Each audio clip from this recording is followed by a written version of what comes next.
We start tonight with new details on an explosive fire that ripped through a mobile home park in Lakeside, with several homes destroyed tonight after flames jump from roof to roof. Families are now left to pick up the pieces.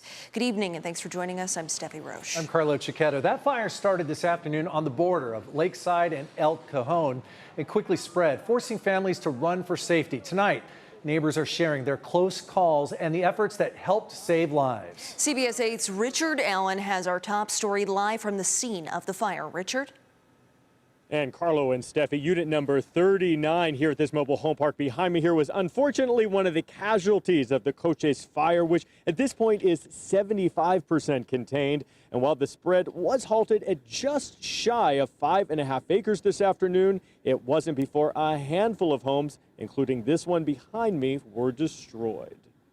Oh, it just exploded. It was gone. In just a matter of moments, the Los Coches fire spread from Highway 8 and into the Monterey Mobile Lodge, located right on the border of Lakeside and El Cajon. It went over our house, and all the embers, the wind shifted, went down, caught this house. This house, unit number 39, was destroyed in the fire. Lakeside Fire Marshal Jeremy Davis. The fire is like it has a mind of its own, but it's going to find its weakest point and travel through there. The embers, there could have been more combustible material at this one compared to the one next to it, and that just caught it on fire. Thankfully, the home's occupant was at work at the time, and both homes on either side were spared.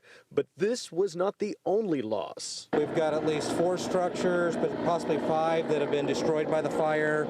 I'm not sure how many vehicles. One confirmed injury that I can say too. It's devastating. Longtime resident Sharon Martin was home at the time. Smelled a lot of smoke and looked outside and there was fire going on in the yard. A neighbor helped her and her daughter to quickly and safely evacuate along with her pets, as she then watched her home become engulfed in flames. It's our home, and we were across the street watching it, and we would see what we could do to help people. Several residents here, many of whom ignored evacuation orders, leapt into action to help protect their and their neighbors' properties. What they did was take the hoses, wet down the fences which were on fire, put out the fire on the fences, and also they went over that and made sure that the hillside was not, they put out the hot spots. In the meantime, an army of firefighters attacked this blaze both on the ground and from the air, as it initially appeared to grow in size very quickly. Biggest challenges was the speed of the spread of the fire, and then trying to get residents out at the same time as we're trying to get the first responders in to take care of the fire. And while a few homes did not survive, homeowners here say they are grateful the fire did not spread any further than it did. Being thankful that that didn't happen to us and worried about our neighbors. And back out here live, the cause of this fire remains under investigation. In the meantime, about a dozen engines will remain out here in the area throughout the night just to be on the safe side to monitor for any hotspots that could potentially flare up. Carlo and Steffi.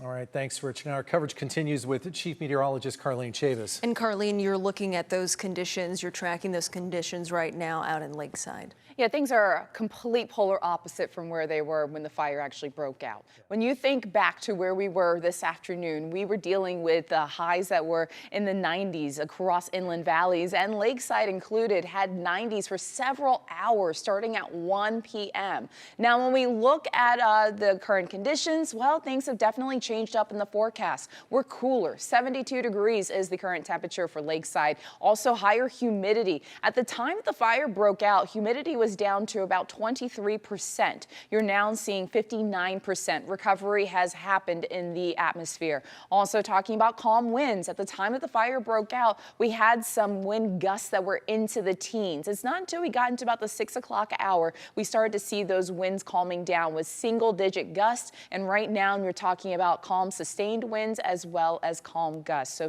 things have changed up in the forecast. And over the next couple of days, more changes are in store as we are talking about more moisture in our air and also some cooler temperatures. We will go ahead and take a look at your complete forecast coming up. Carlo. And as always, you can find more information and extended weather forecasts on CBS 8 Plus. Download on your TV and watch for free.